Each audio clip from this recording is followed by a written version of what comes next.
Here's the scenario that keeps Toronto condo townhouse owners up at night. You find the house you want. You make an offer. You get it. Closing date is 90 days away. You think you have a lot of time. You list your townhouse. 30 days goes by. 45 days. 60 days. Still no firm offer. Your closing date on the new house is now 30 days away. Your townhouse is still not sold firm. And here's the problem nobody told you about upfront. You cannot get a bridge loan until your townhouse is sold firm and unconditional. No firm sale, no bridge. Which means right now, you have to find a way to fund that down payment on the house you're closing in 30 days. This is not hypothetical. I've seen this happen. And in this video, I'm going to show you exactly how to make sure it never happens to you. Stick around because I'm going to explain exactly how a bridge loan works, what it costs, and the one step most families skip before they list their townhouse that causes all of this in the first place. Buying and selling at the same time is the most logistically complex thing most families will ever do in real estate. And right now, as of March 2026, condo townhouses in Toronto are in a buyer's market. Days on market are running about 30 to 60 days or longer. That means selling your townhouse takes real time. You need to plan around that reality, not a best case scenario. The bridge loan is the financial tool that makes this work. Most people have heard of it, but few understand how it actually works,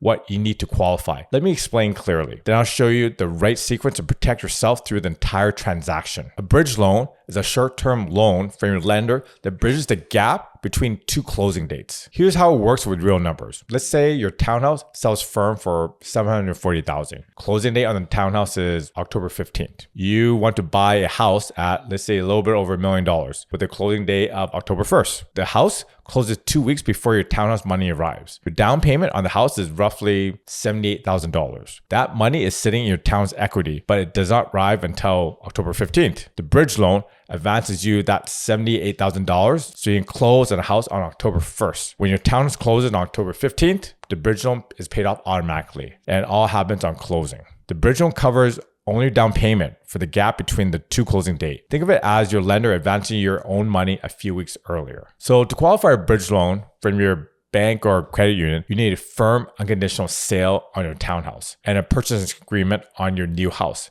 So both must exist. If your townhouse sale has any condition still outstanding, your sale is not firm. Your lender will not issue the bridge until every condition is waived in writing. Now, when you have an accepted offer, not when you have an accepted offer, not when the condition periods have started. Firm and unconditional. No firm sale means no bridge loan. No bridge loan means no down payment. No down payment means you cannot close on that house. So the cost is manageable. Your bank interest is roughly about prime to 4% on the bridge loan. Plus admin fee, that's usually about $400 to $500, and legal fees about $200 to $300, or it could be more. Just an example. They vary from lender to lender. So for a typical 30 to 60 day bridge, the total all-in cost is usually about $1,000 to $2,000, or maybe a little bit more. But again, this depends on your financial situation. So here's the exact sequence I walk every client through. There are 6 steps in this order every time in this market. Step 1, get fully pre-approved. So get fully pre-approved before anything else. Know what mortgage you qualify for while still carrying the townhouse, if that's even possible, and what you qualify for once it's sold, as if you only carry one property. So both those numbers matter for planning your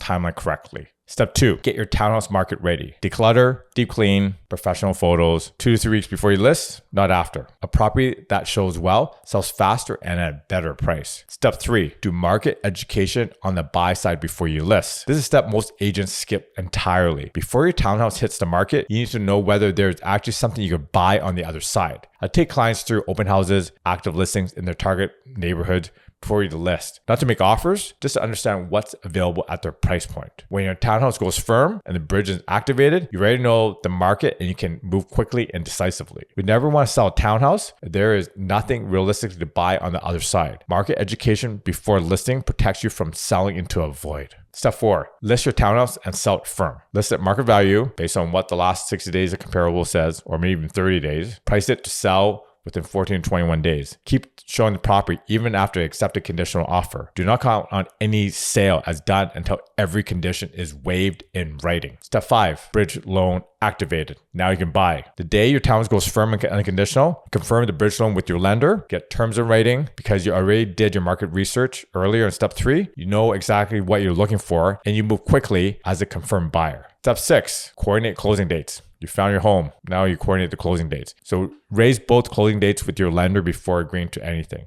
confirm the bridge loan covers the exact gap, and the equity flows works before you waive conditions on the house. Sell firm first, then buy with confidence. That is a sequence that protects you. I want to address the question I get asked all the time. Can you buy the house first and sell your townhouse after? Here's my answer with this. In most cases, no. Here is why. As of March 2026, condo townhouses in Toronto are in a buyer's market. There are more sellers than buyers. Days on market are running 30 to 60 days longer. If you buy first and then list your townhouse, there's a real chance it's still sitting when your house closing date arrives. No firm sales mean no bridge loan, no down payment, and you're in a difficult position. Buying before selling only makes sense if 3 specific conditions are true at the same time. Your townhouse has very limited competition. You're selling something that's very rare and desirable in your area, not one of the many similar units currently on the market. You have a concrete plan B, enough equity, savings, or confirm financial support from family to fund the down payment on the house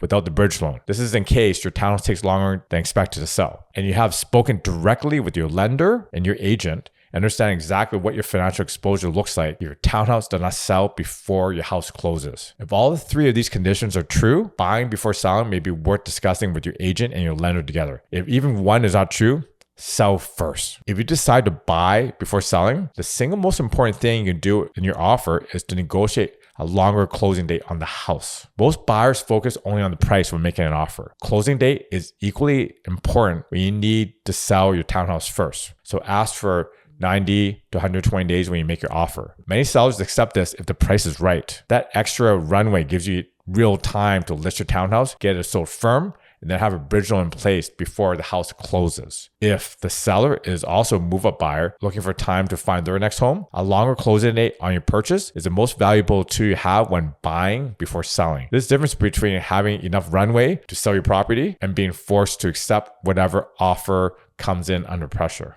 If you're working through the move right now, subscribe. I share real transaction breakdowns every week along with market updates that I'm seeing in Toronto in the trenches. Before you list your townhouse, be fully pre-approved with and without existing mortgage. Look at comparables from the last 60 days. Market education is complete on the buy side. So look at open houses and taking a look at properties, and you look at ones that have actually been terminated and confirm there's realistic inventory to buy before you list. And then get your property prepared, decluttered, cleaned, photographed. So while your townhouse is listed, keep showing even after a conditional offer. Do not make firm offers on houses until the townhouse is sold firm. Review pricing against your comparables if no firm offer within 21 days. And continue monitoring the buy side market so you're ready to move. Here's the fun part. The day your townhouse goes firm and unconditional, call your lender immediately to confirm the bridge loan amount and terms. Get bridge details in writing before making any offers. Sometimes they don't have this, but double check with your bank. Brief your lawyer on both closing dates. Make offers as a confirmed buyer with financing in place. Before you waive the condition on the house, make sure the house closing date gives the bridge enough runway. Obviously, home inspections are done and reviewed. Only waive when fully satisfied at every point. The market education step before listing is what separates a smooth transaction from one where you sell and then cannot find anything to buy. As of March 2026, condo townhouses in Toronto are taking time to sell. So if your townhouse has been listed for more than 20 days without an offer, do not wait. Here's what you do. Again, I'm not giving you advice. This is what I give the advice to my clients. Pull new comparables right now. Look at the last 30 days of sales for your building and street. And if you're sitting without offers, the market has shifted since those last sales. So your current price is not where buyers are today. Price it underneath those comparables. In a buyer's market, pricing at comparables is not enough to generate urgency. To create real buyer interest and get a firm offer, you need to be priced below where the last sale came in. This is what creates competition and moves a property quickly. If you have already committed to buying a house, talk to your agent today. Do not wait another week hoping the market catches up to your price. Adjust now while you still have enough time to sell your property and get the bridge loan in place before your house closes. If you're sitting without offers in this market, the price is the message. Pricing underneath the comparables is not a loss. It is what generates a firm sale. If you've been watching this and thinking about your own situation, here's where to start. Default to selling first. Every time. In this market, with condo townhouses taking 30 to 60 days or more to sell, the risk of buying before your townhouse is firm is real. Selling first removes that risk entirely. If you're considering buying before selling, be honest about your plan B. Do you have enough equity, savings, or confirmed financial support to close on a house without the bridge loan if your townhouse takes longer than expected? If the answer is no, sell first. If you do buy first, negotiate the longest closing date you can get. Start with a pre-approval, then market education on the buy side, then list, sell firm, in that order. The families who execute this move without stress are the ones who have ran the sequence correctly from the start. Thanks again for watching. See you soon.